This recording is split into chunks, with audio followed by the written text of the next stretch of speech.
Good evening, everybody. Welcome to the day 4 box opening. This is going to be a special show. It's been a whole lot of Magic content for most of y'all today, I imagine, with the 30th anniversary. So as part of today, we're actually going to also, as soon as I'm done opening this pack, I'm actually going to record an episode of the new podcast, the DR Casuals MTG podcast, which is the name we're bandying about. It's not there yet. That's why I haven't registered it or nothing. But we'll also have a surprise co-host there. So we've got a lot of great stuff coming your way here tonight. First things first, however, what we need to do is we need to go ahead and open day 4 of our boxes here because, you know, it's day 4. So as you can see here, I've got them separated into kind of how we've done them. Again, Lotus Field, specials, foil, funny stuff. We've got an Elite Spellbinder that looks like Banshee from the X-Men. And then yesterday, my favorite so far, the VHS kind of cover art version of Shark Typhoon. Again, about the most useful card I've opened yet. So with that in mind, let's go ahead and we're going to crack the year 2019. So we're counting down. We're not counting up, which some people did. They went oldest to newest. And again, we're not going to try to ruin the card. So, you know, you take it, you make sure that you know, no cardboard. Feel it, no cardboard, right? Because if you're going to cut, and you should cut. Again, Wizards, thanks so much for, you know, making these easy. You got to cut a little bit. You got to be very ginger. So, all right. Let's take a look. We're going to see what this is. And then, yeah, I was going to talk some news, but you know what? I'm going to talk news tonight for the kids. Yeah, thanks, Carlos. I'm going to talk news tonight with Jake, so this will probably be a quick opening. Eventually, I'll probably cut all these together. But I like doing something daily here. So, all right, the 2019 card. Let's see what this is. I have no idea what this could be. Let's hope it's Oko. Oko Thief of Crowns would be nice. I'm kidding. It's not going to be Oko. But let's take a look. And the 2019 card is... Oh! Emery, Lurker of the Loke. Which, surprisingly... I require a new copy for my Urza deck I'm building here. So, yeah, I'm happy to see that. Very cool artwork. It's got a skull and sinew, and it actually is somewhat dark as far as like things it does. But yeah, that's a card. Again, non-foil. Again, prefer non-foils. Yeah, I'm going to use this in a deck as well. So I've been trying to build the Urza Meld deck, putting things together, and yeah, this is for real. So very excited for that. Again, we've got Shark Typhoon, Lotus Field, all that stuff. So that's going to be the card opening today. Again, I want to talk about stuff that's going on with Magic as far as the 30th anniversary and stuff. But you know what? I was like, I'm going to put together an episode. I've been bandying about a name and stuff. So we're going to just do it tonight and see what happens. So I got a special guest co-host, like I said. So what I'm going to do now is just kind of take a quick 5-minute breather. I'm going to shut down OBS so I can get my camera back for Zoom. And then I'll come back and we're going to go live with the podcast. So stick around. I'm hoping the feed doesn't go down for any of you. You know what? Screw it. Let's do this. Let's have Zoom use my virtual camera. I definitely do not want to deal with the things that happen when I disable stuff. So, okay, there. So Jake's going to get like my screen, and that he'll be all right. It's cool. But he's standing by. I've got him in the Zoom room. So we'll let you guys hear this because obviously we record the audio. So I'm going to switch over now, and I didn't tell Jake I'm switching over now, so he may be ready. He may not. None of us know. But we'll go ahead and we'll switch it off here, and I'll find my button because I've got buttons, and that's the wrong button. All right, Dr. Casual Zoom. So let's switch to that. And there it is. Oh, wow. Oh dear. Yeah, I got to fix this because, oh dear. Yeah, there's infinite Jake. The appropriate amount of Jake. All right, I guess I can't use the virtual camera. Let me see if, let me do this, guys. I'll be right back. I'm going to just shut down OBS and it'll be like a crash. Yeah, so, sorry. Oh. All right, so we're back, and yay, that was totally professional. All right, let's do this. Where's my XSplit controls? Because I want to put a background on, because I shouldn't be, this looks really awkward with me in, nowhere's land. I need to lower my Tatiova so she's more in frame. Poor girl. Oh, look at her. She's so pretty. I mean, really. Yeah, she's just... All right, let's give me a good background. Just look at that beautiful, beautiful art. Oh, yes, man. and Tatiova, because I'm talking about your Cantrip Cartel stuff. So, and I guess I should move my camera so that I can look at my... There we go. Very professional, guys. This is how you do... Oh, yeah. This is how you do streaming. This is professional. I've watched plenty of professional streamers. This is exactly how they do it. Yeah, exactly. So, this is not the live portion of the podcast. What's great is that the audio podcast will go out, and yeah. So, all right, cool. Do you have a means to record locally, right?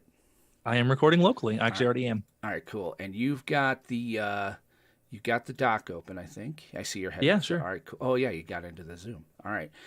So for this, I'm going to do it kind of the way we always have. It's still going to have untap, upkeep, draw. It's actually still going to use the same music. Oh, and I need a beer. One sec. we must do things right. Let's do it greatest of all time because that seems appropriate. Are we live? I've got shit beer. I need people to give me...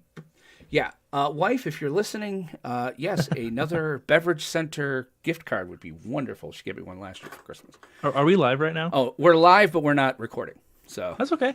Cool. Yes, cool. We are live on the air. Jake, how are you? We'll talk. I want to introduce you to the podcast so that the audio listeners get you too. Okay. Crap. There we go. Bottle opener's ready. Again, very professional. Well, I'm a little out of habit too.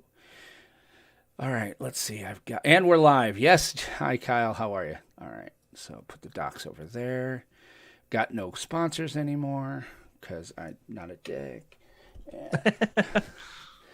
And let's see. Well, actually, it's funny. Flights talk to me. They want to keep going with Commander Craft, so I might have sponsors. So, and again, that's awesome. Off center. I'm trying to talk the Sages Shop into sponsoring us. Here's the thing. And I mean, inside baseball, Kerwin's was giving us packs. That's it. It's not like they were giving you money. They were just giving me things to open, and then they were also providing the prize support. So, I mean, almost any shop will do that, especially with the amount of reach you guys have. So, all right. I think we're ready. So, you're already recording, right? So I am. All right. Yep. So you'll get one giant file that'll make no sense. And for the first time in my life, well, one of the few times in my life, I get to just dump that work on someone else. I'm not editing this. Right, exactly. Well, I'll have you do this for me then. Where's my paper? I'll have you give me a time code so that I can. I can just stop it if you don't want any of that. I can. I just don't stop need it any and of it. restart. Yeah, just stop it and we'll do the 3, 2, 1 countdown. Hello, So Nick. I was worried that you'd want some of this. I was like, oh crap, he's passing it to me. Hit record. Yeah, I can get any. If I want the audio because we're streaming it, I get the audio. So that's one of the. Okay. Honestly, the only reason I ever started live streaming the podcast was backup. I would be like, Gotcha. oh crap, Aramis or I lost our audio file, but we streamed it live, and I could go to Twitch. And sometimes I'd be like, hey, sorry, sounds like shit. Yep. But it's something. It's better than something. nothing. We didn't waste an hour and a half of our lives. Yeah, I have had the pain of like, we spent all night and nothing got accomplished. Right. And so once I did that once, and I did it with Super Geek Week and Legends TV Talk, and I was like, I'm done. So that's why I'm like, I'll stream live. Plus, I think people like it. So, all right, I've got my red button. I've got my red button. All righty. So I'll do a countdown, and then we say click together. So, hit record and then say click so that I can sync them. It's kind of like clapping your hands. Mine has a countdown when I turn it on. I'm using Mixpad. Yeah, so am I. I just turned off the countdown. Oh, well, why don't worry you tell about me it. how to do Keep your countdown on. I'll make it work. So, okay. All right. So again, it's just going to be like the old show. So I'll 3, 2, 1, click. I'm going to do the whole intro, and then let me click and I'll count down. Yeah, you count down, right? Because I get it. And we'll do the greeting salutations. I'll introduce you, and then go into the beginning stuff. I obviously took the during Untap. There's no sponsorships. We'll talk Commander Craft. Let's talk Cantrip there too. I want to introduce you there. Okay. So we'll get you guys right up Front Street. Do the network stuff and get right into, any haps you want to talk about. Keep it basic. And then we'll get right into main one and tearing apart this 30th anniversary because, do I have some tinfoil hat? All right. How you feeling? You ready? I think I'm as ready as I'm going to be. All right. So you count us down, sir. This is weird. Okay. 3, 2, 1, now.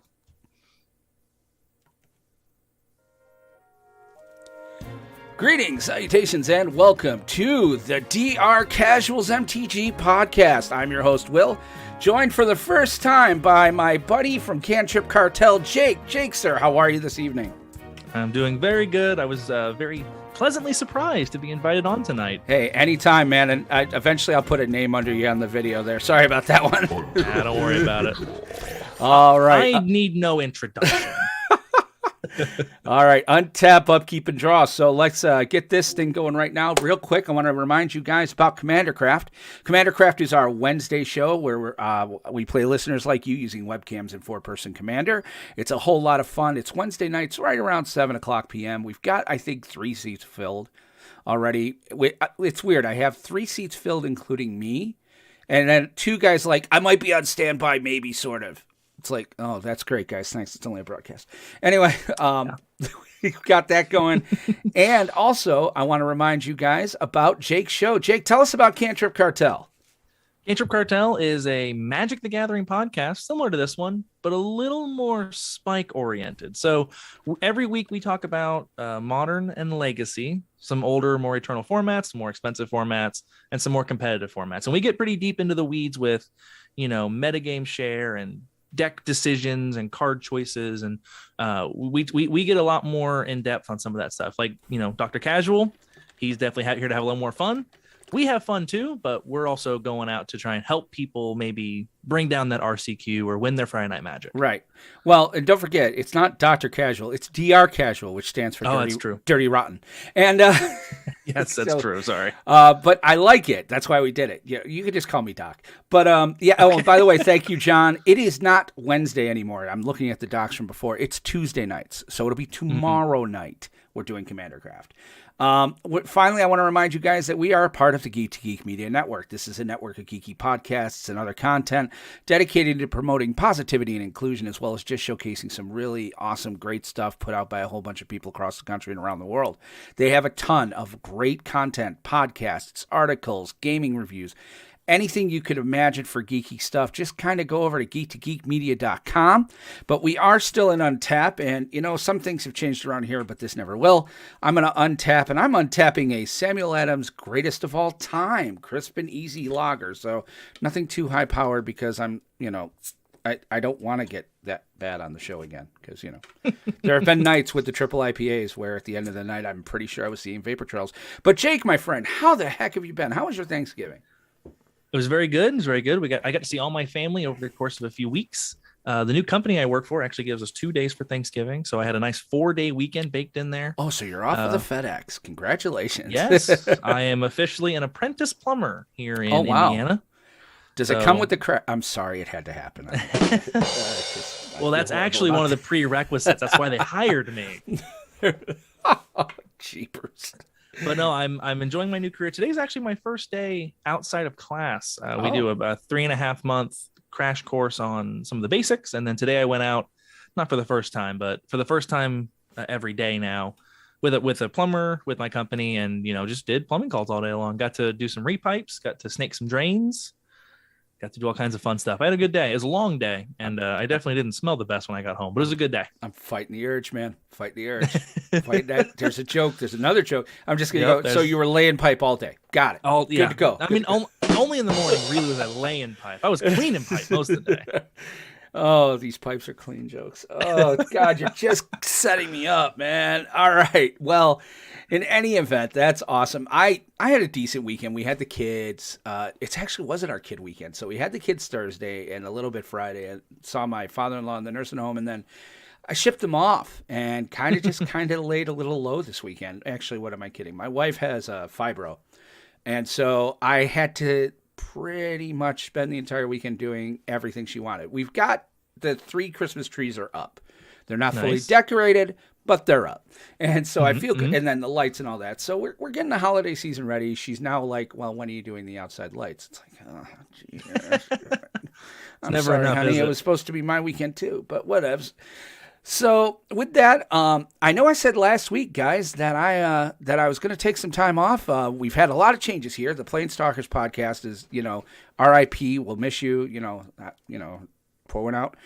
But I really this week, man, let's go into upkeep because we're gonna talk some 30th anniversary. I couldn't let today go by. This is a pretty big day for Magic news out there, and I got some tinfoil hat thoughts on it and other stuff. Then we're going to kind of go into some combat because I want to know what Jake thinks if all this stuff that's been going on is bad for the community or good. Because, I talked about it a little bit yesterday in one of my card openings in that, it seems like everybody is universally like crapping on this and it's almost becoming white noise. So I want to kind of hear your thoughts. Dude, yeah. Bank of America is crapping I on know, this. It's kind of fantastic. And then during Main 2, we'll talk about some Commander Craft changes because we're going to go back to doing some things we used to do. So I'm very excited about that. But Jake, unless you got anything else, why don't we hop into the main phase and see what's happening? Sounds good to me. All right, here we go. Main phase. All right, main phase. So today, all right, this cannot be surprising to any of you in that content creators are going to be all over things today because today was the big Magic 30th Anniversary Edition sale. The Cyber Monday sale, $1,000 4-pack of random let's see, how does WotC word it? Random collectible pieces of cardboard. Yep. Not proxies. Boy. These are not proxies. These are remember, Will. Yes. We don't distinguish between real and fake cards. Right, exactly. We don't like to identify cards as fake or real. No. We don't like doing that. No, these are genuine Wizard product that you can play absolutely nowhere except your kitchen table. Uh-huh. And oh, by the way, it's $1,000 for a random set of them. So yeah. So today was the big day. And we'll talk a little bit about the community around it because leading up to it, I mean, if you follow even you guys, Cantrip, have talked about it. I know. Oh, yeah. Aramis and I talked about it a few weeks ago. And every YouTuber out there, including non-Magic, which we'll get into, has talked about this. So I want to kind of break down some of the sales on this and things of that nature, see how things went. Maybe talk about some of the conspiracy theories that came out, because there are some with tinfoil hats, and basically that type of stuff. So, Jake, I listen to Cantrip Cartel, so I kind of get what you're thinking, but why don't you tell me your overall impressions of exactly, what you think of this whole thing? So you mean the Magic 30 and the Magic 30th anniversary $1,000 proxies? Yeah, the $1,000 proxies. Excuse me, Proxies. these are collectible pieces of cardboard. So Matt and I on Cantrip Cartel, www.cantripcartel or anchor. Whatever. Yeah. Google us. We talked pretty extensively on how FOMO this felt, how bad this felt. This felt like a real slap in the face to everyone that plays Magic, everyone that collects. We've been talking about wanting reprints for a long time. This is the absolute worst way to do it. This had such potential. So when I heard they were doing this, I was actually ecstatic. I just kind of heard through the grapevine this was a thing, right? And I was ecstatic. And then I saw the price tag, and I was like, WotC, how do you so often reach into the jaws of victory, clutching defeat and ripping it out? Right, exactly. This was going to be amazing. Yeah, I watched the stream. I was watching the stream where they announced it. Aramis and I we were texting each other, and he's like, "Dude, you gotta." He's like, "Dude, you gotta do this," and so I go and I look, and I'm watching this, and all of a sudden they're like, "Oh, and the price tag is $999." I'm like, yeah, $1,000 for 4, and just make sure everyone's clear, because it's a possibility you haven't, if you don't live in the weeds of Magic, maybe you missed this. This isn't like 4 seeded packs. This isn't packs full of Power 9. This is recreations of beta packs. And when I say recreations, I mean they're genuinely completely randomized. There's no guarantee you'll get anything. I don't believe that for 1 second. Well, that's very fair. But on paper, it'd be the same thing as if you went into Walmart and you bought a Brothers War pack. Except it's, one, the cards are not tournament legal in any way. You cannot play these in any tournament, no matter what. No matter what.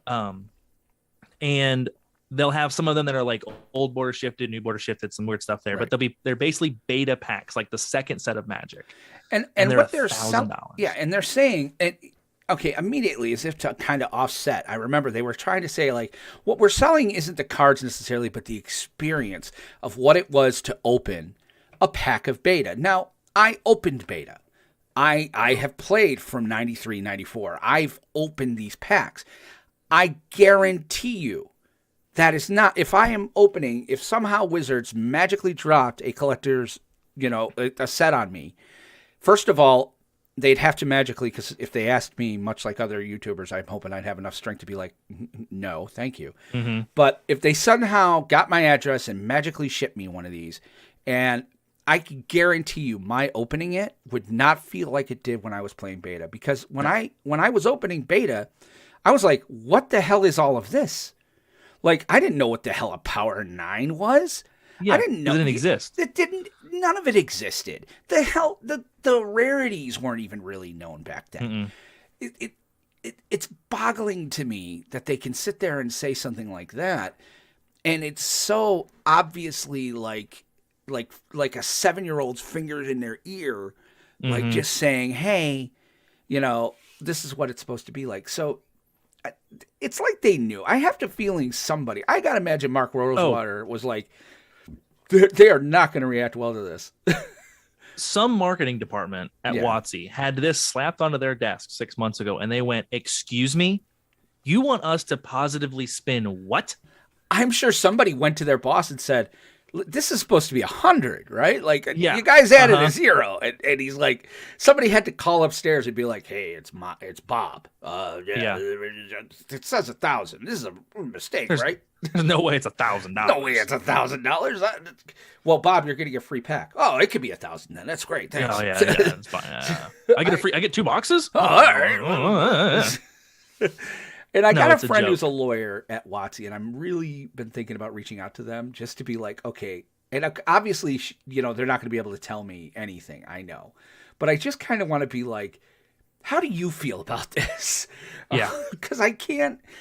Yeah, I mean, because them getting this was their dream job, and I can't imagine what it is like to be walking the Wizards. I mean, obviously they're working remotely, Wizards almost always, but it's boggling to me. So this came out 2 months ago? They announced this, Mm-hmm.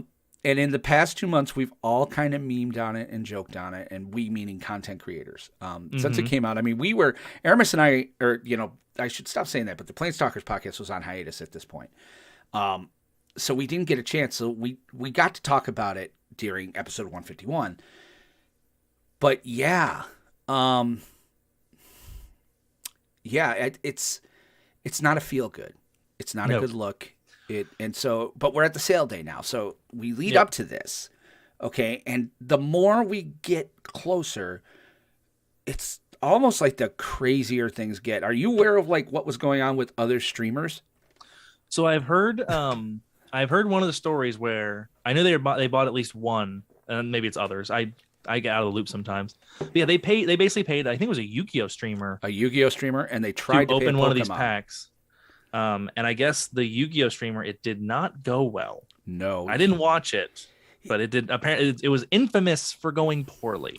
Well, here's what it is. I did watch it, and first of all, the guy doing it, I guess, the more and more I researched, like this cat is just one of the nicest people you'll ever meet. Like, as I understand it, he's a really good and a really appropriate streamer and very cool. Good.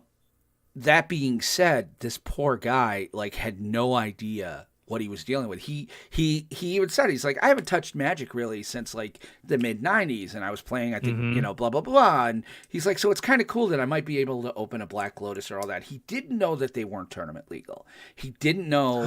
He knew that they. Oh yeah, that's just it. He thought he was opening actual cardboards. Yeah, we'll talk about Leon Hart in a minute.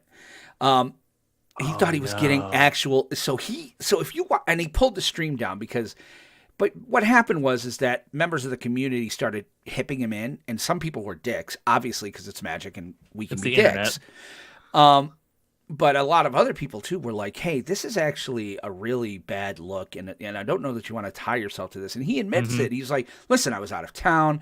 I get offered this thing. I'm just going to do it. I did it without researching. His mea culpa, he said, was, and there's an apology video. You should go find it. His mea culpa was basically like, I should have researched this. Yeah. So he took the video completely down. You can't find it. But what's great is that, so that was that. And he apologized. Then they went to Leon Hart, who is a Pokemon streamer. So they hit Yu-Gi-Oh! And then they hit Pokemon. And I'm like, but they didn't hit Flesh and Blood. For some reason, we're not going to talk to any of those people. But so they hit up Leonhardt, and Leonhardt came out, and I think that's how you pronounce it. I don't know who this cat is. He comes out and he's like, here's what it is. They offered me like a couple $1,000s. They offered me free product. They offered me promotions. They offered me this, this, and this. It's like, it's a great, sweet deal. He's like, but in my experience as a streamer, when somebody's coming to me, a corporate company is coming to me uninvited and reaching out to me and offering this much, in the words of like How I Met Your Mother, where's the poop, Robin? He's like, I immediately was suspicious. I did some research. He's like, and it's obvious to me this is bad. I told them absolutely not. And then That's a good call. And then he publicized that though. I'm like, that's salute, man. Yeah, absolutely. But yeah, this is what's boggling to me is that Magic is not. It's weird sometimes because I think if Wizards was still in charge of it, things could be a lot different. It's like Hasbro forgets that we were here first. Like Yu-Gi-Oh! Wouldn't exist without Magic. Pokemon wouldn't exist without Magic. Like the idea of a trading card game never existed. You basically, the closest you got was maybe like basketball. You'd play basketball with your friends and you'd flip cards around, or baseball cards or things like that. There was no idea of a trading card game. Yeah. And Wizards came up with it. Wizards. And then they bought D&D, and because it was another way to play Dungeons and Dragons. Great. Fantastic. Cool. So, but sometimes now Wizards acts like we weren't here first. And on the 30th anniversary of this, it's a bad look. Like, I don't know. How do you feel about it? Like going outside the community to pimp this basically to. I got to figure ignorant. Like they were hoping for ignorance. They were hoping for exactly what happened. Remember, this is an established thing that's been done elsewhere, and so we've seen chess players brought into Magic. True. And that was relatively well. It was kind of cool to see chess players come play Magic. We've seen other companies branch out and try and grab people from something like I think Hearthstone also grabbed chess players at one point. Correct. So this idea of cross-platform advertising already exists. On the piggyback of WotC has been doing Universes Beyond to, again, more cross-form advertising, cross-platform advertising. So to me, it makes sense they tried to do it. It's just the scummy way they tried to trick established content creators into repping their product that they know is very poorly received is, one, disappointing, and two, not surprising. Right. And that's kind of what happened is that I feel bad for the cat out there who, like I said, that guy, he did it. Yeah, they've always done this. I mean, don't forget the first Magic Arena Open or whatever they called it. It was like a game. It was like he was like a Hearthstone player. I can't even remember his name. Yeah, he like won the whole damn thing. Yeah, and they've done some cross-platform stuff where they're bringing in new communities. Yeah, and I get that, and it makes sense from a business perspective. You want to cross-promote Magic because, but then there's the other side, which is I can't help thinking that they know we as content creators and we as fans, they know that they realize now, I don't think they expected the response they got about the alienation. And that's when they came out with Magic people are so price sensitive, I think was the word they used or something. Price aware. Gosh. Price aware. There's like, and they weren't expecting that. And so I get why they did it. I don't understand. I really wish that they could have found some way to reach out to the streaming community. And again, guys, I'm not on their radar. Never have been. Mm-hmm. Cantrip Cartel will be on their radar long before my show ever is. Like, the fact is, let's face it, I'm kind of down. It says it in my name. I'm a casual, okay? Mm-hmm. I would never be offered free cards, preview cards, nothing. But you've got people like the Professor, who, again, he's pissed WotC off. We know that. Mm-hmm. Like him or not, the Magic goddamn fucking historian, I can't stand that guy. But he has a very large following. Alpha Investments, Rudy was their darling for a long time until this happened. So, to have these established streamers with a whole lot of followers, whole lot of eyes, and to not do anything for them. Mm-hmm. Even, what? Don't give them a box, but you know what? Give them a pack, and hell yeah, seed the damn thing. Like, give them a box. Yeah, huh? It costs you nothing. I know that's just it. It cost them nothing. It costs here. Everyone needs to understand. That's listening. This needs to realize. Remember, you can go buy a pack at Walmart for $3.89, right? Mm-hmm. It costs $4.99 now, but yes, $4.99. Yeah, well, you're right. For $5, right. It costs the exact same amount of money to produce, ship, and land these packs. And by the way, no new artwork. No, it's not like they commission new artwork. Now, nope. I do believe they have to pay a royalty to the people. Sure, but no new artwork was commissioned. So it's not even like that. There is no other way to slice it. This is 100% a money grab by Wizards, and we know this. And nobody, I don't think anybody has argued this, including I don't think Wizards. I don't think even Wizards has argued it. They're like, we're a Fortune 500 company, motherfucker. Sorry. But so we get to today. Let's kind of talk about that a little bit. And everybody was kind of saying, and they've all said the same thing. I've said the same thing. I'm thinking you have too. To my audience out there, dear God, I don't care how rich you are. First of all, if you're rich and can afford $1,000 for 4 packs, listen, I'll turn my Patreon back on right now. All right, feel free to throw $1,000 at me or throw $1,000 at Cantrip Cartel. Yeah, ours is still on. You can, dude, for like $50, you can be a co-host at our podcast. Oh, by the way, Parkman, don't be so sure about commission on artwork. Several artists have said they were not. Oh. They're not paying royalties. They didn't have royalties in the early day, I'll bet. I seem to remember that. Oh, shit. They purchased a lot of that art. Yeah. So there's a good chance they purchased the art. Oh, that's fucking... Yeah. That's what I'm saying, guys. Like, that's why that's why this product was, in my opinion, so poorly received. They could have made proxy beta packs and it'd have been the coolest thing ever for $10 a piece. But when you sell them to us, you're like, hey, these packs are $250. We know for a fact that it costs that on $5 you guys are making good margins. Yeah.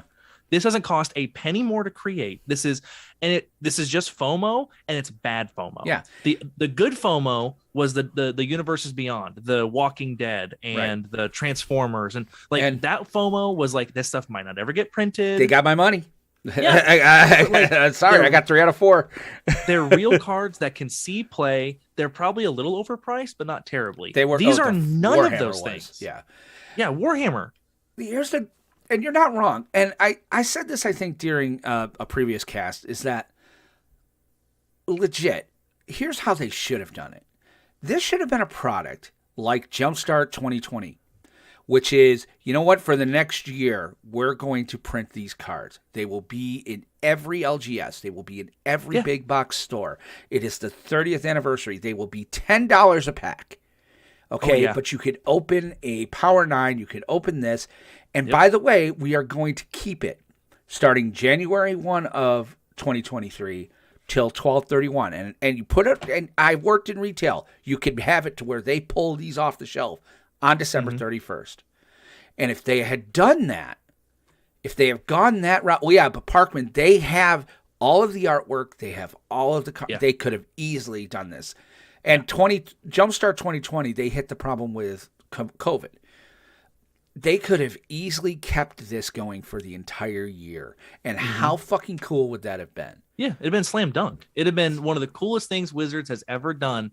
It would have bought back a lot of grace, in my opinion. And they would have made a shit ton more money off of it. Because here's the thing. Here's what happened today.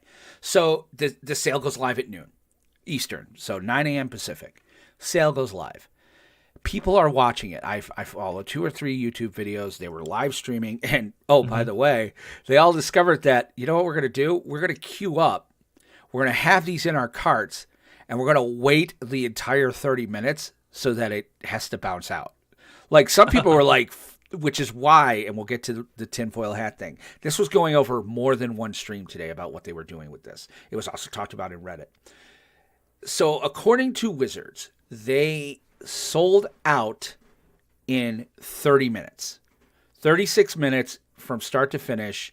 You couldn't get it at like 12:36. They were like, we don't have it anymore. It's not here. The official tweet, and this is the problem, and this is where I think that they lie. The official tweet said, the 30th anniversary edition sale has concluded, and the product is currently unavailable for purchase. Thanks to everyone who joined us today. Please reach out to customer service if you believe you're experiencing an issue with your purchase. Nowhere in there does it say sold out. Nowhere in there does it say we have run out of product. This has been the most successful launch in history. However, just a few weeks ago when I managed to get my hands on, the Secret Lair 30th countdown, there were obvious system issues. There were problems. People were getting double and triple ordered. It was the servers were overrun. It's still sold out, and that sold out in 4 hours. It took 4 hours for that shit thing to sell. So you're telling me this sold out in 30 minutes, where you have instances where you can find I'm not going to pull any of the names up, but there were people out there that's like, I'm going to just go into the cart and hold this in my cart for 30 minutes. Ha ha ha. 5 copies. And then let it go back. I truly believe. All right, well, let me ask you this. Do you think it's possible? That's a better way. Do you think it's possible then that Wizards saw what was happening, because they've got a social media team, saw that people had kind of figured out how to game this system, and had said, you know what, we're done. We're going to let this be 30 minutes. We sold, quote unquote, sold out, but don't tell anybody we sold out. And let's just end the sale. And you know what? These will be things we give away at the next Magic Fest going forward, blah, blah, blah. We made our money. I'm sure they sold quite a bit. I'm sure of it. But I don't think they sold out. What is your thought? No, I don't think they let it run for 30 minutes and then decided to say, fuck it, let's just pretend this. Oh, do we allowed to swear on this? Oh yeah, absolutely. Fuck yeah. Sorry. I don't think they did that. No, I don't. I'm not going to tinfoil hat that hard. I don't believe an ounce that you getting on and putting the 5 into your cart reserves 5 for you. Right. From I didn't do that, by the thing. way. Just so everybody knows. Yes, I didn't yes, want to sorry. accidentally buy $1,000 No. worth of product. My wife would have had my ass. I just mean, like, I don't think those, like, I know they're making a statement and that's cool and I Right. applaud them for it, but I don't believe that if 100 people got on and put 5 in their cart and then just said ho ho ho tee hee hee, I don't think that reserves 500 copies. I'm sure WotC, like, as soon as someone runs your credit card, they come out of the inventory. Well, it So doesn't run their credit card, though. What it is you put it in your cart, and so you're saying the inventory. See, I've worked in the back end of this. They're saying, but you have to check out once you commit to the checkout and you give your card. Right. These guys weren't doing. These people weren't doing that. Right. So what they were, but here's the thing. I also worked in the back end. I did a lot of e-commerce. For inventory control, the minute it goes into, there's 2 levels. There's one that goes into the cart, and then it starts reserving it. Because the last thing you want is somebody trying to check out, and then, because what happens is this: if they put it in their cart and check out, and you didn't, and you don't have it, but you zap their card. Yeah. Well, that's just stealing. Yeah. So what happens is that if technically it's probable anyway that you put it in your cart and then, so I think that could happen. I don't think that would be the reason Wizards did do it, but I'm wondering if perhaps, because here's what was going on, is that in the beginning, the first couple of minutes, it was, it started out at like 1 minute in a queue, moved up to 9, moved up to 10, 15. I think they got to like 5 or 10 minutes in the queue. Then all of a sudden, it turned into instantaneous. You were bypassing the queue altogether. So, in other words, it wasn't like with the 30th anniversary sale where they were like, we were getting blasted. You were getting kicked out, 404 gateway, nothing could do. I could see why. And then to have the wording of that tweet be so dodgy, it seems dodgy to me. Like because if you sold it out, you would want to shout from the rooftops, this has been the biggest sale ever. Mm-hmm. It's amazing. They have before. Yeah. This is amazing. We have sold out faster than anything in the history of Magic. This is so great. Thank you all. I hope you all enjoy your 30th product. But coming out and saying we have, and it's been concluded and it's unavailable. Yeah. That's a feeling of, and I can't help thinking something happened. Maybe it's not us. But maybe it's something else. Maybe it's somebody who was like, maybe Wizards finally got their head on straight and said, hey, we made $2 million off of this because we sold, because they would have to sell, at $1,000, they'd have to sell 20,000 units. 20,000. So, because 100, So, all right, so they sell 20,000 units. I could say that. I mean, they should have made at least 150 to 200. No, it would only be 2,000 units because you had 3 zeros, isn't it? 2,000 times 1,000 would be that'd be 2 million. Yeah. All right. So 2,000 units. They only have to sell 1,000 units. So all right. Yeah. So 2,000 units. They sell 2,000 units. Get $2 million. All right. Shut it off. Maybe. I don't know. Yeah. Well, with some of your information on the back end, because I don't know that. Yeah. I never worked in that, and so you're obviously the 100% expert. Maybe they did. Maybe they realized just the utter PR nightmare. And I mean, think about how bad WotC has to screw up on Hasbro's behalf, whatever. They really Bank of America. Yeah. Oh, the Bank of America. I'm just saying that they screwed up so bad that Bank of America is talking about this product specifically. Yeah. Maybe WotC just wants to distance itself from it. Maybe they just wanted to get out. They wanted to make their dimes and distance and start working away from it. And that could be true. That's a possibility. Because I mean, don't get me wrong. Their response was again echo chambery, where they were like, well, we're not changing anything, we're fine, that doesn't really impact us. But I'm sitting there going, that's your credit rating, dude. That absolutely impacts you. For an entire week the news cycle was Wizards sucks. Oh yeah. Did you see their stock price? It affects it's tanked a lot. Yeah. It's trash. Believe me, I've thought about buying it. Didn't you go from like 70 to 30? Yeah it's a bad look. And I've said this before on various shows and stuff. I'm still very dismayed in that, yes, okay, I have a very decent job. I was able to get my hands on this Secret Lair, okay? And that's awesome. And fantastic. And I spent over $100 on it.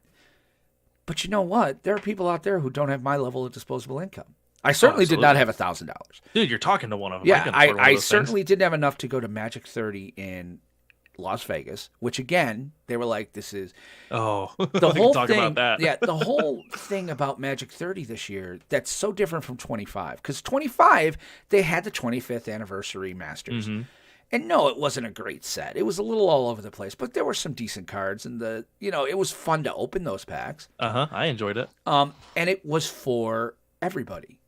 They have yet, all right, and again, we're not even there. It's 93 to 2023. So the 30th anniversary really doesn't start till January. I'm going to give them a little bit of the benefit of the doubt.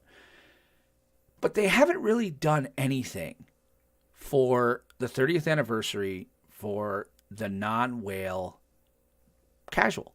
Like the guys who just buy every pack and buy boxes and stuff like this, they've done nothing for them yet. No. And in fact have gone out of their way to say, hey, this part's not for you. And you know what? You should be a little more selective with what you buy. Because that was their response. I think the reason they haven't is because Magic is for the non-whale. And I think they were correct in identifying that whales were the missed market for a long time. And the people that have more money, I should say more money than sense, because it's collecting. I love collecting. Right. But like these hyper premium, hyper cool, like that just straight up didn't exist. The closest thing you had was Judge foils, right? Judge promos, and those were crazy expensive. Correct. But I think the general Joe, basically you and me, who like to crack a box once in a while, like track some packs, I think Magic satisfies that. They haven't taken away from that, but they have divided themselves so much more into these. This is not for you. This is not for you. This is not for you. This is not for you. I think they have taken away, and I'm going to tell you why. Think so? Okay. I do, because, and I think it started with I think it was Strixhaven, the set with the Japanese cards. Yep.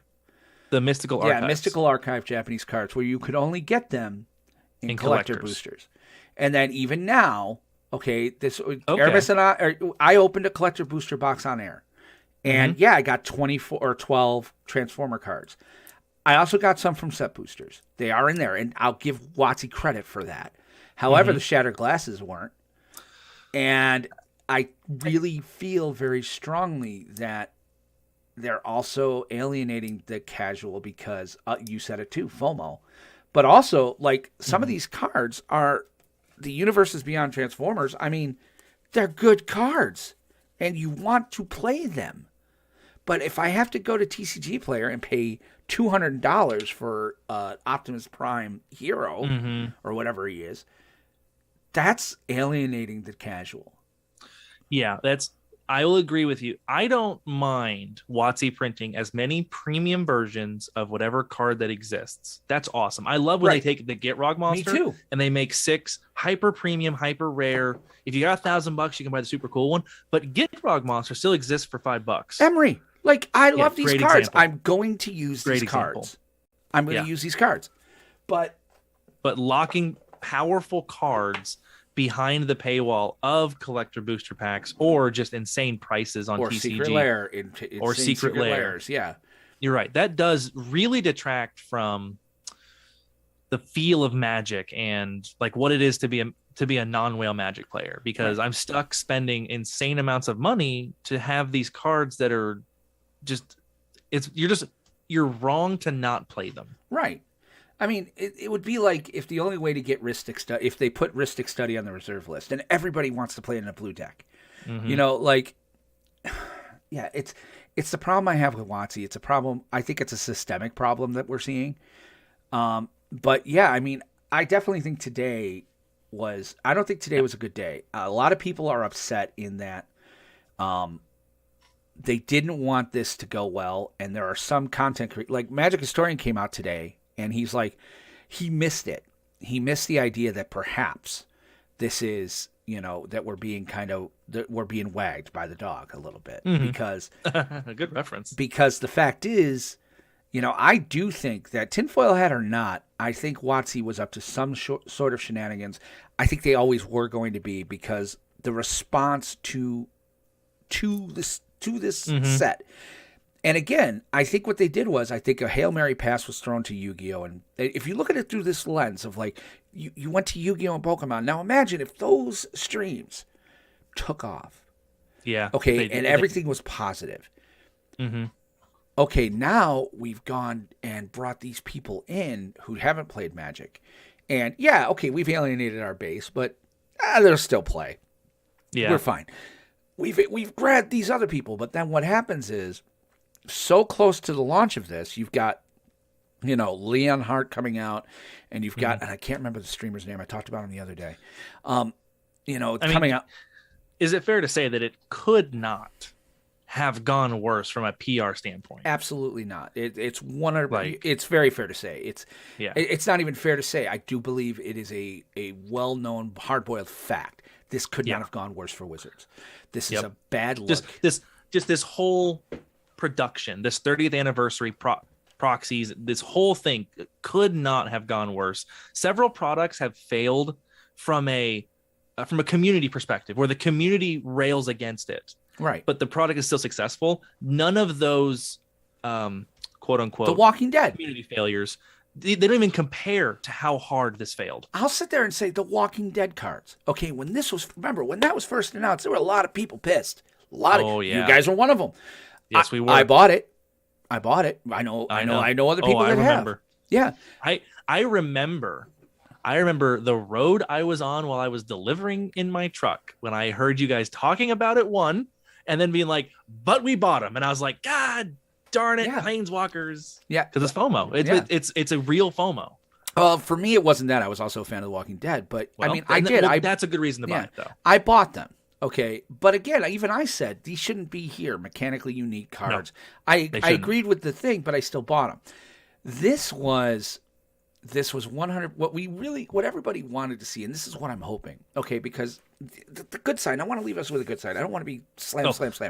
I have two good points for 30 before we leave. Well, let me say this first, is that if I'm right, if Wizards shut this down today, all right, to save face and to make it look good, there's no way that message still was not received. There's no way that they didn't. If they shut it down, it's because the message was received that they're not going to be able to pull this shit. Mm-hmm. So this could make a change in how things are going to go. Now, not immediately. You have to understand, and everybody needs to remember this. They know what they're doing a year and a half down the road. Minimum. Like cards, this is what I mean when I said, earlier, I was like, well, this card was obviously an answer to Oko. Yes, that happened a lot. The power creep and stuff like that. That's why we've had lesser sets. Innistrad was a bit of a letdown because I think it was a direct response to Eldraine. Mm-hmm. And it took that long to course correct. It's going to take them a while to course correct. They very well could have gotten the message today. Now, if it absolutely sold out, we're fucked. It's done. If it's real. Welcome to it. We're done. It's next year is Arabian Nights, and but yeah, we can't be Arabian Nights. It's different. Yeah. Well, what about your point? So I have. So to bring on a light note, and Matt and I talked about this on the Cantrip Cartel. This product did do two things that are positive for the community. The first one it did, in my opinion, was that it greatly legitimized proxies. Absolutely. A lot of people. And I know a couple of them personally that were maybe not anti-proxy, but were not in love with proxying. They didn't proxy themselves. This flipped them where they're like, well, if WotC is going to be printing proxies, they basically started to sanction proxies. Yes. The proxy community saw a real boost here. As someone who plays Legacy, I love Legacy. Legacy decks cost $6,000. Right. Proxy. Please allow proxies. Please make proxy tournaments. 1. 2. We hate the reserve list. You and I own reserve list. Everybody hates the reserve list. So, WotC has gone from saying we won't talk about the reserve list, and we won't talk about why we won't talk about the reserve list. Yes. 2, we're printing reserve list cards, but they're fakes. And so what Matt and I did is we compared it to a large brick wall. This brick wall is the reserve list. We won't talk about the reserve list. In my opinion, this set has taken several bricks out of the reserve list wall. And we are that much closer to dismantling the reserve list. And that I hope I would love to see that. I think this is a big step towards WotC being willing to break the reserve list. They've legitimately printed Black Lotus art on a card the size of a Magic card, just with a different back. Right. So if Magic 30 did two things that are good, we legitimized proxies and we took several bricks out of the wall of the reserve list. Yeah, I can't agree with you more. And that's what I'm hoping. I'm hoping to see, Yes. and again, I've bought proxies. I told my wife the other day, and again, you and I have had this conversation where I have not, I had a few. I mean, I had dual land proxies that somebody made. They were Zendikar art. They were really, I actually consider those more custom than proxy. That's fair. I've never, the only proxy I ever really was able to, was okay with was I have this card. It's in 8 commander decks and I don't want to resleeve. So I'm going to proxy this and bring the real card out. Reasonable. Yeah. Forget it, man. I'm going to town. And believe it or not, because of what happened with the collector, that website there, where they were making custom cards and they got ceased and desisted. No, I'm buying more now. Because I'm like, eventually, because here's what's going to happen. Wizards will start going after proxies. They will go after these sites. They will go after them heavy. Eventually, they'll start to care. Especially if this doesn't sell out. They're going to be like, no. There's money to be made here. So, but with that, I kind of want to go. Let's go into combat here because I want to talk about overall how we feel the 30th anniversary was for the community as a whole. So let's hit combat. Combat phase. Okay, so combat phase. I want to talk about this 30th anniversary because I'm wondering how you feel about whether or not this was good or bad for the community. And when I say the community now, not Magic as a whole, you're a content creator. I'm a content creator. For the content creators, because I'll give my view and then you can come back. My thinking is that this has been a bad look for us for a while. It's been a lot of white noise at this point. I mean, I don't know anybody, even the MTG finance type people who came out and said, this is a great idea. I'm so excited for this. They're printing these cards and I'm going to get to open them. Everybody has said universally for one of two reasons. That people who are in this for the finance and have Power 9 and stuff are like, hey, you're fucking with the reserve list. And I bought my house on this. And I plan to send my kid to college when I sell my dual lands. To the other side being, what the hell? You're charging me $1,000 for something that I could order from, proxyzarus.edu.org and, pay $4. What the frack is your problem? And it's almost been universal to that, the negativity of it. And everybody's been somewhat positive and trying to give ideas. And that's what we're supposed to do as content creators. We're supposed to give ideas.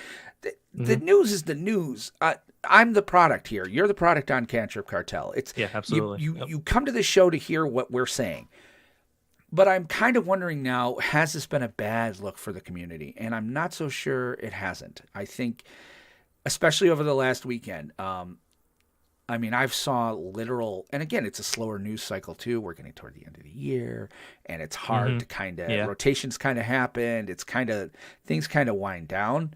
So you've got like guys like Rudy at Alpha Investments or the Magic Historian. The professor really has stayed quite far away from this. He made one video and that was it. But the rest of them have kind of, and like all these other commander, nitpicking nerds, all these other guys have been sitting there and they've been really nailing this thing to the wall. I don't know that it's a good look for us. And then to have the Yu-Gi-Oh guy get basically dumped on by the community. Yeah. It's a bad look. I mean, what do you think about this? Like, what do you think like the collateral damage to as far as the content creator community has been? So I want to make one comment on what you said, and not in a bad way. Absolutely. When you talk about people that are upset because WotC's messing with the reserve list, and they voice their opinion that they're mad because they bought these cards on assumptions. I don't care. Yeah, me neither. You are more than welcome to take whatever financial risks you want with collectibles that you feel like. I don't give a shit whether you lose money on it or not. Like, you're investing in a fungible item. Yep. It's not my fault if you make a mistake that way. I've invested in fungible items. I have cards worth $800.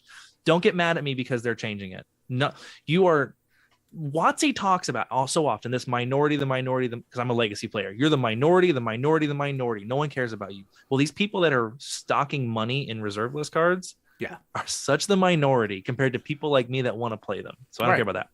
I'm with you on that. I can totally agree with, and I've said it before. you are not going to lose your value because I'm telling you, a Pete You'll Rose. lose some. I don't think so because a Pete Rose rookie card is still a Pete yeah. Rose rookie card. A beta Black Lotus is still a fucking beta. Oh yes, yeah. But look at So let's jump into Legacy right now. A lot of us use dual lands. The original dual lands: Badlands, Taiga, Tundra, Volcanic Island.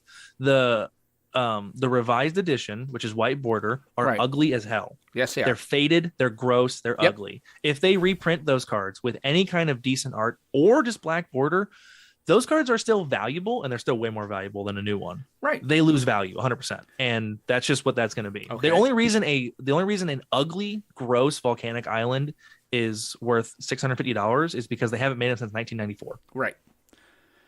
And I'm so mad I had one. I'm selling mine next week. Actually, I'm cashing out. But so then, is Magic 30 good for the community? If you're talking about the content creating community, no, it's not. I think Magic 30 is something that we've all had to talk about. It's put a bad taste in all of our mouth. You have two camps, in my opinion, mostly. Is you have one camp that is very positive, tries to keep things upbeat. There's a lot of podcasters, a lot of content creators that don't like feel bads. They don't want to be mean. They don't want to have downer episodes. Trying to spin this positively, one, makes you look like a shill, and two, is really hard. Yeah, it's tough on this one. There's no way to spin this without sounding tone deaf. Or under any circumstances. Yeah, it's like, there's not. It's like Daddy Warbucks like sitting there pouring Dom Perignon over his head because he's hot out. Yeah, fanning himself with $100 bills. Oh, it's so hot. Yeah, and then burning the $100 bill because he's cold. Yeah, and then the other side of that is content creators, more like you and me, who are a little more honest, who aren't afraid to have kind of downer episodes where we're like, this sucks. Yeah. The problem, we just have to keep having this sucks episodes. Yeah. And while this sucks episodes are certainly called for sometimes, they're not great very often. You don't want to have a bunch of them back to back to back. No, and it's been that way for a bit. It has. And so what do you do then? As a content creator, we want to talk about the relevant things. This is pretty relevant, I only got negative shit to say. Right. Well, that's where part of why that's bad. Part of why I'm rebranding is I want to kind of focus some on the news still. I do want to get back a little bit to standard as well as a few of the other formats and try to do some deck techie stuff. But I also want to talk about playing, and like the best part I thought of our shows has always been like, wow, I went to this pre-release Friday and I used to take notes. I would sit down and play at a store and be like, okay, game one, I went up against I was playing Ren and Siri and I went up against a freaking Edward Markov deck and that guy's a dick, but I got to build that deck, and pretty good deck. It's a pretty good commander. I love it. I built one myself. I love that card. I'm sorry, Eminence is broken. But it's insanely broken. You mean I can have my commander and never cast him and I still get benefits? Okay. Thanks. Thank you. That being said, I can't agree with you more. I think it's been bad too because it's really been the last couple of weeks. It's just go on YouTube and look up Magic the Gathering. Okay, and see the content creators that you find there and look at their videos over the last 2 weeks. You're going to see things about Magic 30th Anniversary Edition. Not even just and it's coming off of the Magic 30 event where people were like, what the absolute Oh, F? yeah, that was there was so many dumpster fires there. Listen, when MTG Goldfish, who, let's face it, they are the most positive of positives. Like, they all try to be, even they're like, I don't know how the hell we could even defend this. And it's bad. What it is how they do it is they talk about it very limitedly and then they move on to something else. And that's cool, but it's a little. To me, it's transparent. It is. So, when I see a content get on Twitter and be like, "Hey, I'm at Magic 30 and I had a fun Commander game yesterday," and tweet. My personal favorite was they were like, "We played Commander yesterday," and they took a picture and they were in the deli down the street. Yeah, and they even said it. They were like, "Yeah, we obviously couldn't find a place to play." Saffron Olive was talking about, man, I had so much fun playing Commander outside the arena, outside the event. It was such nice weather, and it was so nice to play Commander outside the event hall because they kicked us the fuck out. He didn't say that part, right? Because he doesn't. I don't think he ever swears. No. He's from Western New York, man. I got to meet that guy. But so I think we're kind of in agreement. This was a combat that we didn't combat, but I mean. As far as the Magic 30th Anniversary Edition goes and things of that nature, it sucks, and I'm really hoping that Wizards. I'm hoping we haven't heard the end. I'm hoping that they come at. I mean, I'm still kind of sitting there going, I'd love it if they came out in Q1. I would love this if they're like, yeah, we always planned to do this. We sold the $1,000, blah blah blah. But would you like a collector's edition for $300, where you get one of every card? I'd be like, fuck yeah! Oh, like a box, like the Fetchland Secret Lair boxes where you just get one of all of them. And they're like, these are going to be bigger cards. They're going to be like, they won't fit in regular sleeves or whatever. They're going to be obviously not tournament legal and blah blah blah. They're collector's edition. I'd fucking buy it. I'd fucking absolutely buy it, because then I'd obviously take the artwork and shrink it down on my copier because I have a laser printer. Hey, Carrot! Holy shit! Carrot! Wow, coming out of the mothballs. What's up, buddy? Hot take. WotC both subtly and overtly said not every product is for everyone. They were overt. Yeah. There's no subtle. But make cards in Premier sets for all the formats because they want to sell to everyone that wonder why Standard is failing. You're absolutely correct. And I'm going to talk about Standard failing because that was a few months ago. I think next week's episode I want to kind of get into that because I want to see Standard do better. I think Standard was our entrance for almost anyone who started playing. It was my re-entrance, okay? Like, because when I came back to Magic after the 12-year hiatus, I was like, I can't afford to get into Modern, whatever the hell Modern is. I certainly can't afford to get into Legacy, and what is this Commander shit? Like, so I had to build Standard decks, and Standard has always been the gateway, and now, to be quite honest, I think Standard could die because of what they did. Because by selling this product and making proxies okay, you're almost setting up, people are just going to gateway into Commander, says they only got to buy one proxy. Yep. And Standard could die. Because Commander a lot of times allows proxies. Yes. Because that's just kitchen table Magic, basically. Whereas Standard is sanctioned formats that you got to shell out for the cards. Exactly. Yeah. And so, and don't get me wrong, I'm going to build a Standard deck. I'm probably going to do it on air at some point. I'm going to, because I don't have one. I used to have like 9. I'd walk around with like, I got 9 Standard decks. What do we want to play tonight? But you can't find a game anymore. I mean, Kerwin's does it on Fridays, and Kerwin's my old sponsor. They do Friday night Standard and Friday night Commander. And Standard I don't think fires all the time. Commander fires all the time. Nice. I miss Standard. I do. I think Standard has some value to it. I mean, I should get into Modern. I know that. I've been in it long. I've been in the game long enough, and we've seen the power creep now to where I should be able to get into Modern relatively cheaply because I have cards going back to Ixalan and Throne of Eldraine. So, well, I do have bad news. Modern is Modern Horizons 2. Yeah, and Modern Horizons 2. I have those as well. Yeah. So good. Then you'll be okay. Yeah, because Modern, it's non-rotating until we rotate. Until Modern Horizons 3 comes out. Yeah, and then it's rotating again. Then it'll rotate again. So fuck you, Rag. Yeah, absolutely.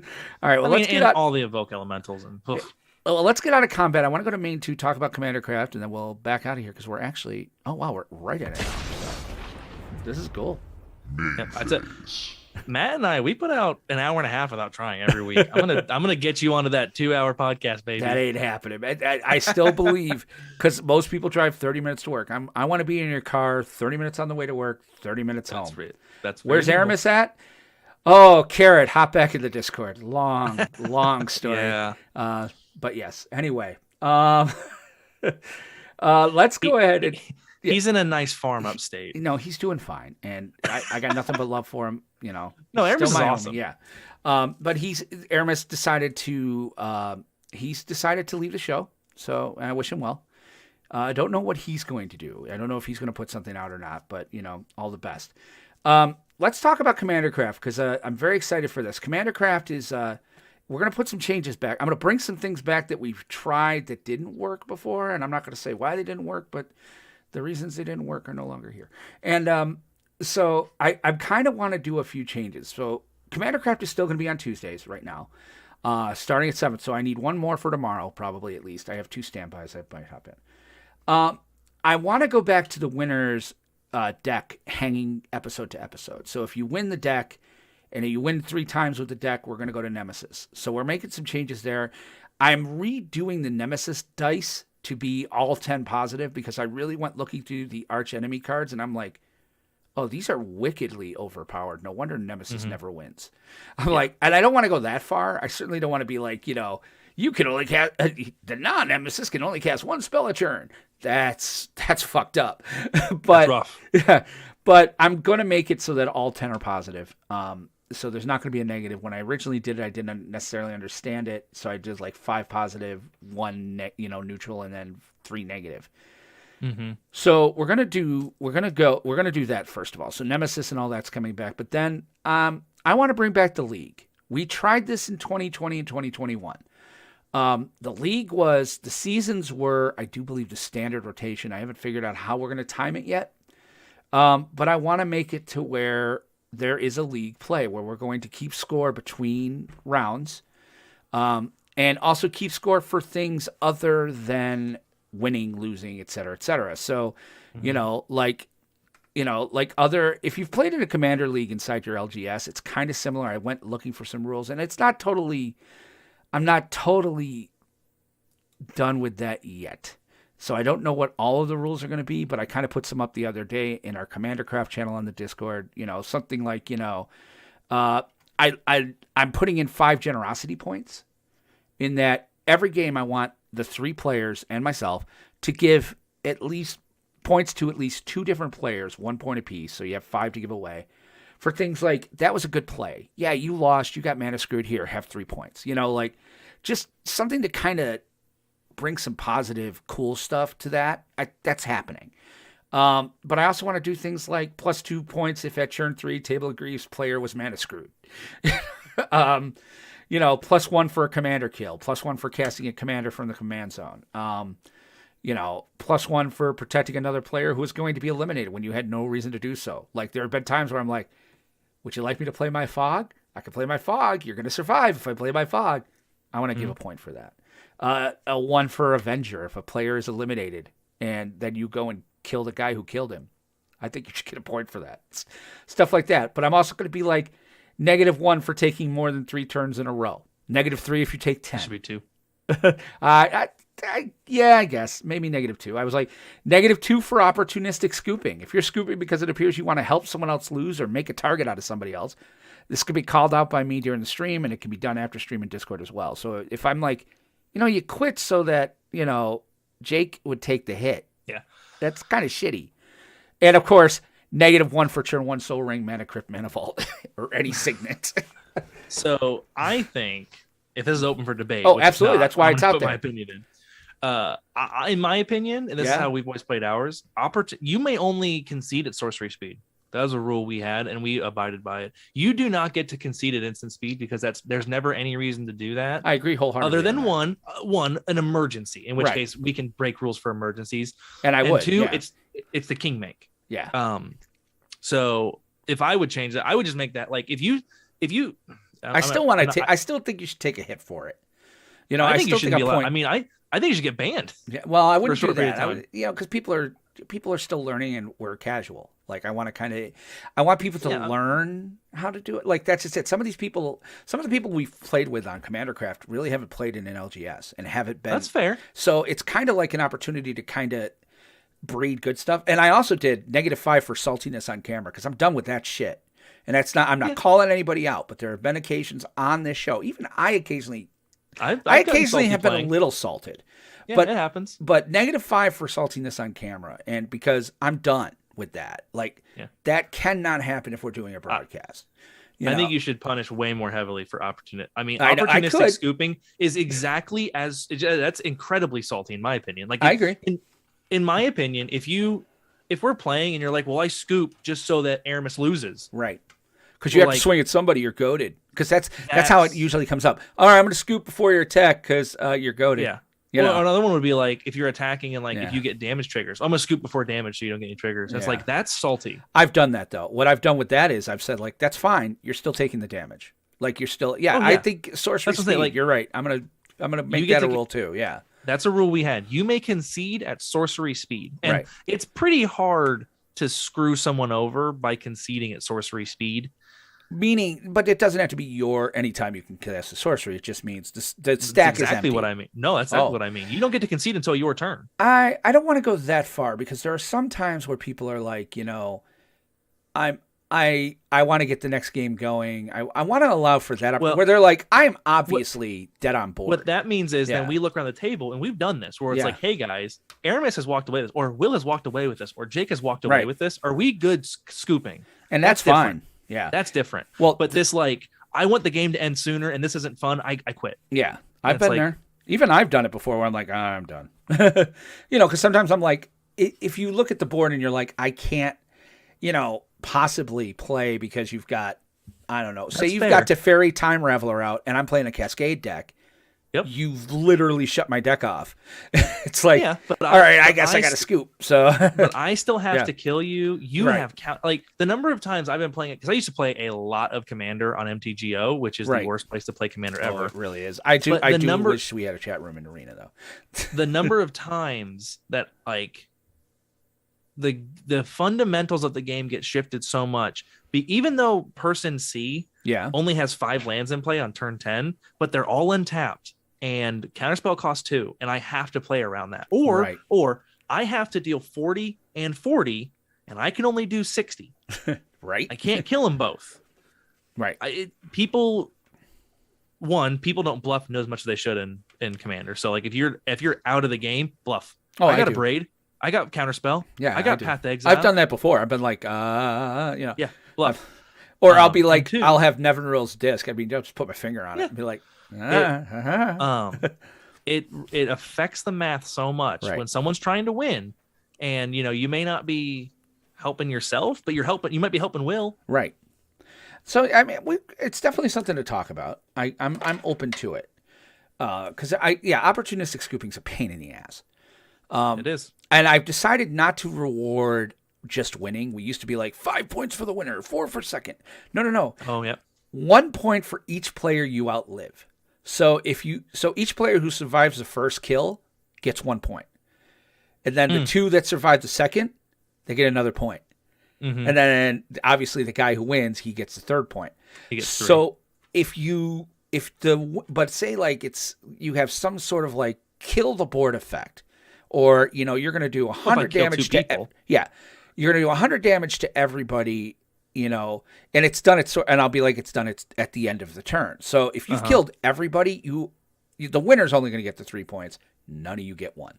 Yeah, because no one outlived anyone else. Yes. So I'm thinking that's a way. I found that on a Reddit, and I'm like, oh, that's a better way to do that, because it also is going to make you go, well, we got to get rid of him. That makes say I'm running away with the game, and they don't want to attack me because I got 65 things up to block, but they're like, well, I'm going to take this guy out so that I get that point. Yeah, it shifts that. Yeah, everyone versus Will to kind of becomes an every man for himself. Yep. Because we're trying to salvage points for ourselves, and we get points by killing you. Right.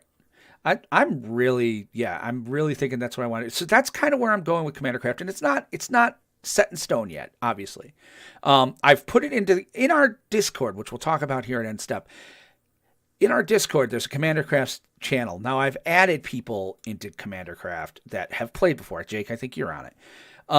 But obviously, it's not limited to just them. Feel free to hop in there and read through stuff, because I'd very much like to get some feedback on this, because it in a weird way, the show's been etch-a-sketched, is the way I look at it. Planestalkers being gone Planestalkers is gone. The show was etch-a-sketched. I have shaken it, turned it over, shaken it, and starting a new picture. So I want to make this better than it was, but I also don't want to throw the baby out with the bathwater. So, a lot of people enjoyed the league play. There were a few very vocal minorities who really didn't. And I don't think we had it set up right. So I want to set it up properly, because I do think there is something to having a bit of a league structure, having a bit of a season structure to get people kind of interested. And I even said there too, I'm like, and I'm not limited to league only being during the broadcast. If you get 4 guys in, and I'm going to add in something like, every week of the league, the new player gets a point for whatever week we're in, so that if somebody wants to come in week 5, they automatically just get 5 points to start so that they can compete, and things of that nature, because it's tough. you know? Mm-hmm. And yeah, and it's not going to be limited to just Commander Craft, the broadcast. I will be like, hey, if you guys want to put together a thing, as long as I know about it, and somebody's either recording it or something, so that we know that there's no cheating or anything going on, then I don't care. And then I'm going to try to get some prize support. So That'd be cool. That'd be really cool. yeah, well, that's just it. I mean, like Dave at Flights 2 really, he wants to talk to me about Commander Craft, and that might be what I do then, because How are you going to handle competitiveness? I think Commander, unless they're playing CDH, I mean, we'll also say things like, everybody's decks have to be rated. Everybody's deck using the rating thing. Now with my former co-host being gone, we've lost that knowledge. However, Vic has put together, he took Carrot, by the way, we are still using your damn formula, man, if you're listening. Vic has taken that formula and he's dumped it into a website. Now, it's not perfect yet.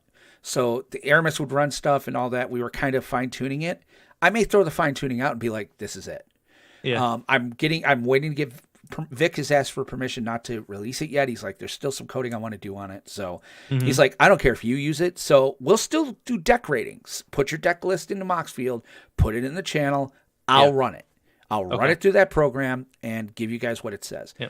Because it's got to be kind of close. Yeah, and that's just it. So I'm not going to have guys rolling in. I can't roll in with my Brea deck if I'm playing 3 precons. Like, that's going to be the rule too. Is like, otherwise you can't get any points. Like if it's just to fill the 4 seat, even that it's kind of stupid. No, you have to. We all have to be. It's got to be relatively. Yeah, so that rule 0 discussion is important. It is very important. So. So as far as that goes for competitiveness, and I think the league play will do that because I think the point system we're coming up with kind of adds competitiveness without salt. I'm hoping without saltiness. Like I'm loving the giving 5 points each game to 2 players. Dish out. Yeah. And it can't be a bounty. I put that in there too. It's like under no circumstances is this to be a bounty where, I'll give you 3 points if you don't attack me. Or I'll give you 3 points if you take him out. None of that. You're right. None of that. If I sense that, and it's going to be strictly under mine and my future co-host's discretion. Right now, I'm a one-man shop. I'm the judge. I'm the jury. And that's what I also put in there too. I'm like, obviously, I can't win. I could be the point leader, but any prize support I get is going to go to then number 2 if I win. Yeah. Because that's what happened. Well, you also have an inherent advantage that you're presumably playing play every single week. Yeah. So, that's part of why too. I want to put it like you don't have to broadcast your game on Commander Craft. And that's where the +5s and all that will go to. Is like if guys are, they want to join Commander Craft and be on the broadcast, it's still going to be first come first serve. I'm actually without the Patreon, I'm actually going to go the other way, and it's going to treat it like a pre-con. If you've never been on before, I want you're going to come over somebody who's been on every week. Yeah. For that reason, I want to be more inclusive. The whole thing with letting patrons go first, I had to do something for my patrons. I don't have them reasonable. Anymore. So, hey, if you ever turn it back on, I left mine going. Just I will. No, I completely disabled it. So I might turn it back on. That's fair. You and I talked about this. You and I talked about this in that, when you were putting your show together, I really feel that a Patreon before the first 6 months to a year, until you see a successful uptick. Yeah. It's nothing. And maybe it's just me. I come from a different generation too. But, like sometimes you look at people who put GoFundMe's up and you go, really? Yep. GoFundMe for your wedding? For your wedding dress? It feels cash grabby. Yeah. So for me, I'm like, this is a labor of love. I'm going to pay for my domain name when we get the domain ready. When I know that, I think DR Casual is a great name. I like it. I'm thinking very seriously that even with a co-host, unless a co-host is like, I'm an actual doctor, then I'm going to be like, okay. But I don't know very many doctors. But DR Casual has kind of an interesting idea, and then I've got some ideas for the artwork, like Rick and Morty kind of guy with his feet up, but my head on it, type of thing. So because I'm DR Casual, anyway, with that, once things go and once I see uptick, and again, I'm keeping everything in the same feed and stuff, and as the old Planestalker show, so I'm going to look to see because I have access to all of the data. So I will look to see, has there been an uptick? Because part of why we took the time off in September was it was not so much plateauing even, but it actually starting to tick down. And I'm like, okay, these shows suck, and we have to do something different. So if I see stuff go up, that'll be when I probably go back to the Patreon well, and because then I'm going to want to do things a little different as far as fulfillment and products. There are things that I could have done with the Patreon that I didn't realize I didn't have to do. Like I never really sent out shirts or anything because I'm like, God, I don't have time to send shirts out. Who's got? I could barely send boxes to people. Dude, I'm telling you what, man. We have a shirt tier on our Patreon. Yeah. It is so much fun. Every couple months, I get to log on because it's a monthly thing. Right, but you just log on and they fulfill it. Right. No, I take care of it. You mail everything out? I get it from the company I order from. Sends it to them. That's what I mean. I don't get into me. You're not fulfilling it so much as you have to do a little. No. I place the order. Yeah, you're right. I place the order. I put the addresses in. I make them take care of it. But it feels so good to just send out Cantrip Cartel swag. And that's what I want to do with. That's what we're going to do with that too. Is eventually it could. But originally, I didn't know that existed. So when I started this, I was like, I really can't send out Planestalker playmats. Oh my God.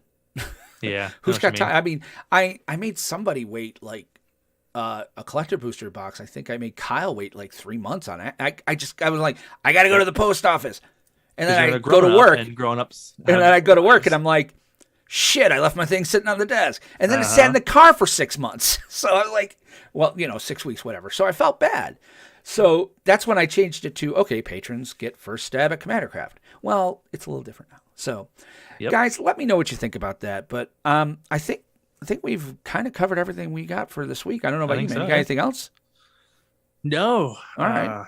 Listen to my podcast first, and then when you're done with my podcast, listen to DR Casual. Yeah. All right. So what I'm going to do here is let's go ahead and go to end step, and I'll have you pimp your cast one more time. All right. Okay. That's all I'm here. Just... All right. So as we're rolling up our playmats, putting our cards back in the boxes, taking the pizza boxes over to the trash because damn it, your mother still does not work in this Walmart. We want to remind you that we do have a Twitch channel where we stream all sorts of content.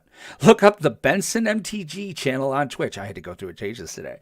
And you're going to see all the shows we do on Magic as well as other geeky games I play like Minecraft and stuff. I do have a personal Twitch. I think I'm going to shut that down. Mindcrime73. Feel free to check that out. And if you'd rather interact with us in a more real-time fashion, we have a Discord, and we've talked about it a few times. Discord.planestalkerspodcast.com. It's still up, and that's still the domain. It will change eventually. But for right now, I've paid for it for a year, and I don't know if Dr. Casual is going to hold. So discord.planestalkerspodcast.com. And if Twitter is more your speed, you can find our show at BensonMTG on Twitter, as well as WR Benson is my personal. And don't forget, too, we have emails. You can email the show at podcast@planestalkerspodcast.com. Again, that'll change. And you can email me personally at will@willbenson.com. And Jake, where can people find you should you wish to be found? So our main website is anchor.fm/Cantrip Cartel. But we are on Facebook with Cantrip Cartel. We're on Twitter at Cantrip Cartel. You can email us, cantripcartel@gmail.com. You can hit us up on Instagram, Cantrip Cartel. We're Cantrip Cartel everywhere. Yes. I'd love to get an email from you. If you want to become a patron of my show, it's patreon.com/Cantrip Cartel. If you Google Cantrip Cartel, we should come up. We're available on all the popular podcatchers, Spotify, Apple, Google, and then a lot of the little ones too. So if you want to check us out, I'd love to have you come and listen.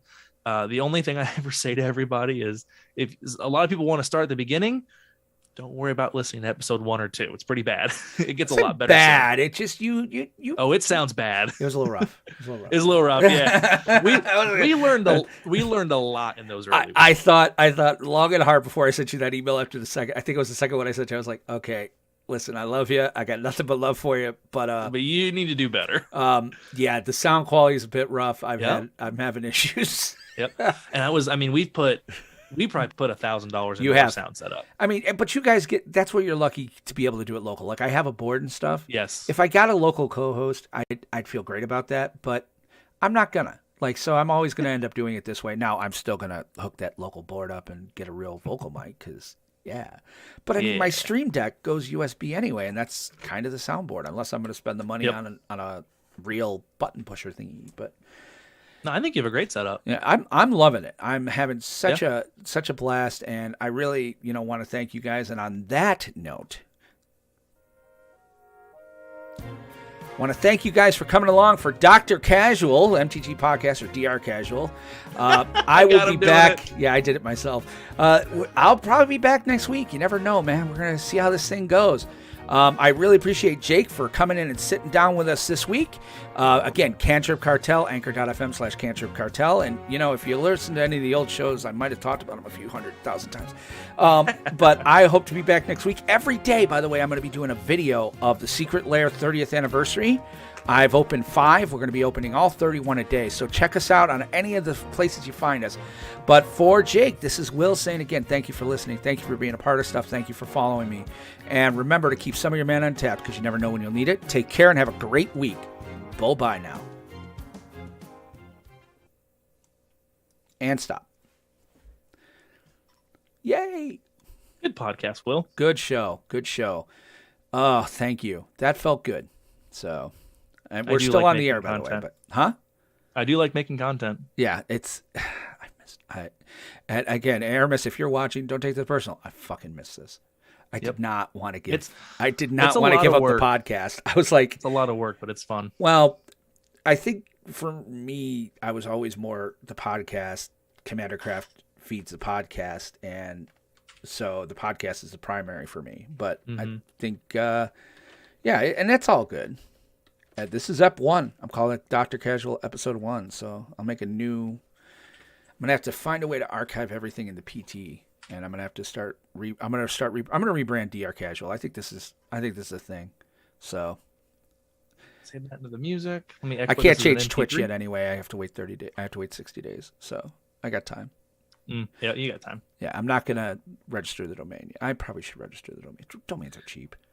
Domains are cheap. I mean, I could change it to podcast at willbenson.net. What you should do, and this anyone who's listening, this is free advice. What you should do, and you know this, but I know. Like, as soon as you decide a name, go to Twitter, go to Google, go to Instagram, go to Facebook, make them all. Yeah, that's what the first thing you should do if you're making a podcast or a company or anything, and you're like, I like this name. First of all, Google it, make sure no one else has that name. Right. Then make every account you can. Make a Google account. You mean make a Facebook account? Get the domain. You mean don't introduce the content and the name before I've taken all that stuff, but put the content out anyway? That's like the worst thing to do. Because so somebody's going to someone's going to fuck. Someone's going to take it just for fun. Parkman homesteading on the domain name. So yeah, this is like I have a podcast obviously with Matt. I'm trying to get my wife to get her podcast going. We've actually thought so. I'm just going to say it. Yeah. This is the name of her podcast. It's going to be. It hasn't started. It's very much in the works, but it's going to be called Hot Coffee and Formaldehyde, and it's going to be her stories as a funeral director. That's fantastic. When we decided on Hot Coffee, I have the Gmail, I have the Twitter, I have the Facebook, I have the Instagram. I own them all. We may never make a podcast of it, but when we decided we like that name, I went and got all of them. Took me like half an hour, did it all. Yeah, I'm gonna probably have to do that. He's going to GoDaddy right now. Please don't take my domain name, please. Well, I won't tell you, because I can always just put MTG at the end or whatever. So, because I doubt Dr. Casual is available. I'll be very surprised if DR Casual is available. Yeah, you throw MTG on there and you'll be able to make it work. Oh my God, drcasual.com is available for $3,399. Never mind. DR Casual MTG it is. No shit. Holy cow. That's hilarious. The way people buy and sell domains is $3,000. Like I was like, holy shit, it's available. Oh no, that would be not really. Oh, that's freaking beautiful. Yeah, no, I'm thinking Dr. Casual, DR Casual, and I'll call it Dr. Casual. It's just, the DR really it'll be like the inside joke. The DR really stands for Dirty Rotten. Yep, Dirty Rotten. Yeah, Dirty Rotten Casual. Yeah, Dirty Rotten Casual who plays Berea. Yeah, and and is working on his Urza, the melted Urza. Because holy Berea shit, I ran that through the deck list. I grabbed the average EDH from EDH Rec. It's a 14.6 on the scale. I'm like, holy fuck. Yeah. I think that scales a little. I mean, it's a It fine is. scale. It's 100%. It's a little weirdly weighted. It's a little. It weighs tutors. It weighs things draw. weirdly. Cause Yeah. Because it put Tatiova at like a 9.8 or whatever, and like Tatiova is almost a CDH deck. Well, now she Goblins at a 7, and I'm like, I've never lost with that deck. Yeah, like Tatiova isn't a top tier CDH deck, but she's close in power level to a CDH style deck, and for her to be like a 9, and then to have some decks be 12. Yeah, I'm with you. But it's a really cool thing to have, and I'm sure for 95% of decks, it's a great resource. Absolutely. Yeah. So I'm definitely, I'm looking forward. So I for me, it's having I don't want a barometer of just 10 because there are layers to 10.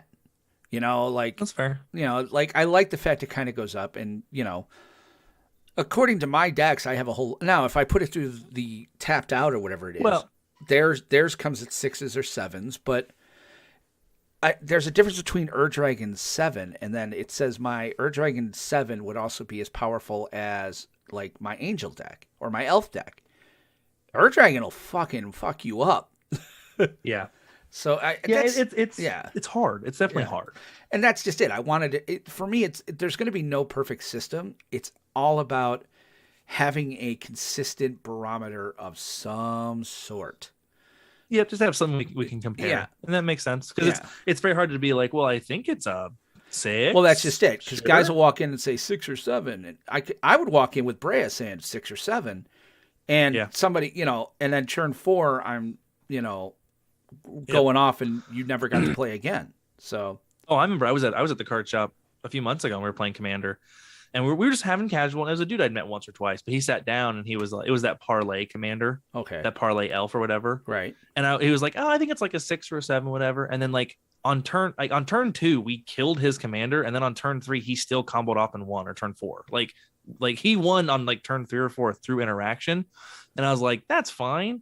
That's not a 7 at all. Right. Wow. Will, yes, I do hate to break this up. Oh, I gotta go too. Yeah, I'm uploading this. My wife got home a little bit ago. I need to spend some time with her. Where are you putting it? Dropbox or? I'm gonna email it. It's gonna be in. It's gonna be in my Google Drive. Okay, yeah. Just send me the link when it's done. Will it? Yep. Planestalkers or Will Benson? Okay,